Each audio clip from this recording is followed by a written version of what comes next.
Hello and welcome everyone. जिज्ञासा में आपका स्वागत है। आज के वीडियो में हम इनकम टैक्स में कैश ट्रांजैक्शंस पे जो रिस्ट्रिक्शन है उसके बारे में डिस्कस करेंगे। शुरू के 2 सेक्शन उन लोगों के लिए है जिनको बिजनेस और प्रोफेशन से इनकम होती है। हम अपने पिछले वीडियो में ये डिस्कस कर चुके हैं कि इनकम टैक्स में किसी भी व्यक्ति को 5 सोर्सेज से इनकम हो सकती है। उसका सेक्शन है 14 और 5 सोर्सेस हैं salary, house property, business profession, capital gain और अदर सोर्स। तो यानी जो 4 सोर्सेस में क्लासीफाई नहीं होती वो होती है अदर सोर्स की इनकम। तो पहले 2 सेक्शन जो हम डिस्कस करेंगे वो जुड़े हैं बिजनेस प्रोफेशन से, यानी कि किसी को अगर पैसे या व्यवसाय से इनकम होती है तो उनसे जुड़े हुए खर्चे डिसअलाउ कर दिए जाएंगे अगर उनको कैश में किया गया है। उनमें सबसे पहला सेक्शन है सेक्शन 40A सब सेक्शन 3, जिसमें 10,000 रुपये के ऊपर किए गए किसी भी कैश पेमेंट को, यानी एक दिन में किसी एक व्यक्ति को अगर 10,000 के ऊपर कैश पेमेंट किया गया है तो वो डिसअलाउ कर दिया जाएगा, यानी कि उसको आपका खर्चे की तरह अलाउ नहीं किया जाएगा और आपको उस 10,000 पे भी टैक्स देना पड़ जाएगा। तो यानी कि आप किसी भी तरह का एक्सपेंडिचर करते हैं जिसका पेमेंट आप अदर देन अकाउंट पे चेक या फिर any mode of electronic payment system से, इलेक्ट्रॉनिक क्लियरिंग सिस्टम से नहीं करते हैं तो वो आपको डिसअलाउ कर दिया जाएगा। यानी मैक्सिमम आप किसी व्यक्ति को 10,000 रुपये तक का कैश बिजनेस में एक्सपेंडिचर इनकर कर सकते हैं। हाँ, लेकिन अगर आप ये पेमेंट किसी ट्रांसपोर्टर को देते हैं जिनका ट्रांसपोर्ट का बिजनेस है तब ये लिमिट 10,000 के बजाय 35,000 रुपये हो जाती है। पर इस रूल के कुछ एक्सेप्शन भी बताए गए हैं, जैसा कि अगर आप RBI को, LIC को, किसी बैंक को या गवर्नमेंट को पेमेंट करते हैं तब ये वहाँ पर जैसे बैंक में आप कैश डिपॉजिट करते हैं तो उस केस में आपको ये लिमिट अप्लाई नहीं होगी। उसके अलावा अगर कोई सा भी ट्रांजैक्शन बुक एंट्री के थ्रू एडजस्ट हुआ है, उदाहरण के लिए जैसे आपको ABC लिमिटेड से 1 लाख रुपये लेना था, किसी दूसरे ट्रांजैक्शन में आप ABC को ही 80,000 रुपये देना था, तो आपने नेट एंट्री पास कर दी तो और 20,000 रुपये का सेटलमेंट किया, तो वो जो 80,000 रुपये की नेट एंट्री पास करी उसके लिए ये इस लिमिट को अट्रैक्ट नहीं किया जाएगा। उसके अलावा अगर agriculture product, forest produce, poultry product या फिशिंग से हुई इनकम है तो उस केस में, या फिर कोई लाइव स्टॉक है तो उस केस में ये लिमिट कंसीडर नहीं की जाएगी। उसके अलावा कोई रिटायरमेंट बेनिफिट दिया जा रहा है तो वो अगर 50,000 रुपये तक है तो भी ये लिमिट नहीं देखी जाएगी। इसके अलावा अगर कोई व्यक्ति का ट्रांसफ़र हुआ है, सैलरी उसको 15 दिन की दी जा रही है, यानी किसी को ट्रांसफ़र किया गया है और उसको 15 दिन की सैलरी कैश में दी जा रही है तो भी इस लिमिट को अट्रैक्ट नहीं किया जाएगा, यानी कि एक्सपेंसेस डिसअलाउ नहीं होंगे। उसके अलावा किसी ऐसे व्यक्ति ने ट्रांजैक्शन किया है जहाँ पर कोई बैंकिंग फैसिलिटी है ही नहीं तो फिर अनडाउटली उसको करना ही पड़ेगा, तो उस केस में भी ये लिमिट अट्रैक्ट नहीं होती। और इसके अलावा अगर कोई मनी चेंजर है या फॉरेन एक्सचेंज डीलर है तो उसको भी अगर कैश में पेमेंट किया जाता है तो ये 10,000 रुपये की लिमिट अट्रैक्ट नहीं होती। उसके बाद दूसरा सेक्शन है सेक्शन 43 सब सेक्शन 1। यहाँ पर आप एसेट की एक्चुअल कॉस्ट कंसीडर करते हैं, जिसमें आप कोई भी खर्चे अगर किए गए हैं तो उन सबको एसेट की कॉस्ट में इंक्लूड करते हैं। उसके रेडी टू यूज होने तक, यानी पुट टू यूज होने तक जो भी खर्चे किए गए हैं उसको एसेट की कॉस्ट में जोड़ा जाता है। अब यहाँ पर भी अगर आपने 10,000 रुपये से ज़्यादा का किसी एक व्यक्ति को एक दिन में पेमेंट किया है तो वो भी डिसअलाउ हो जाएगा और उस केस में वो आपकी एसेट का कॉस्ट नहीं बन पाएगा और ना ही आप उस पर डिप्रिसिएशन क्लेम कर पाएंगे। सेक्शन 40A सब सेक्शन 3 में जो भी लिमिट बताई गई है 10,000 की, अगर आपने उसको एक्रूवल बेसिस पे उसका एक्सपेंडिचर क्लेम कर रखा है तो जिस साल आप उसका पेमेंट करेंगे उस साल की वो इनकम कंसीडर कर ली जाएगी। इसके बाद अगला सेक्शन है डिडक्शन से जुड़ा हुआ, जो किसी भी व्यक्ति के लिए किसी भी इनकम पे एप्लीकेबल होगा, जिसमें पहला है ATG यानी कि डोनेशन।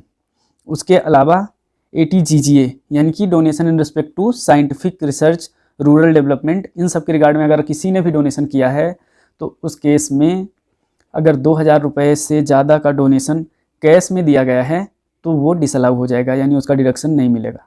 इसके अलावा ATGGB और ATGGC, GGC है अदर देन कंपनीज़ और ATGGB कंपनीज़ के लिए, कि अगर ये किसी रूरल पॉलिटिकल पार्टी को डोनेशन देती हैं और वो डोनेशन 1 रुपये भी अगर कैश में है तो वो डिसअलाउ हो जाएगा, उसका कोई भी एक्सपेंडिचर क्लेम करने को नहीं मिलेगा। उसके बाद हम आते हैं कुछ कैश ट्रांजैक्शन को बनाए हुए स्पेसिफिक सेक्शन में जिनमें हैवी पेनाल्टीज़ इम्पोज की जाती हैं, जिनमें सबसे पहला सेक्शन है 269 SS, जिसमें किसी भी तरह के कैश में लिए गए लोन पे पाबंदी लगाई गई है। यानी क्या आप किसी भी व्यक्ति से लोन या डिपॉजिट के रूप में 20,000 या 20,000 से ज़्यादा एक दिन में किसी व्यक्ति से आप लोन या डिपॉजिट की तरह एक्सेप्ट करते हैं तो वहाँ पर सेक्शन 269 एसेस अट्रैक्ट हो जाएगा। या फिर आप किसी इमूवेबल प्रॉपर्टी के रिगार्ड में एडवांस मनी यानी टोकन मनी लेते हैं तो वहाँ पर भी ये सेक्शन अट्रैक्ट हो जाएगा। और इस केस में रिसीवर यानी जो भी पैसा ले रहा है उसको सेक्शन 271D में 100% की पेनाल्टी एप्लीकेबल होगी। अगर आपने 21,000 रुपये लिए हैं तो 21,000 रुपये आपको पेनाल्टी भरनी पड़ेगी डिपार्टमेंट ऑफ टैक्स को, यानी 100% of the amount involved. Then next section is 269ST, यानी अगर आप किसी भी तरह का ट्रांजैक्शन हो, फिर चाहे वो सेल परचेज हो, उसके रिगार्ड में अगर 2 लाख रुपए या उससे ज़्यादा की कैश एक्सेप्ट करते हैं, यहाँ पर 3 तरह की लिमिट बताई गई हैं। 2 लाख रुपए किसी व्यक्ति से एक दिन में, या फिर किसी एक ट्रांजैक्शन से के रिगार्ड में, या फिर किसी एक इवेंट के।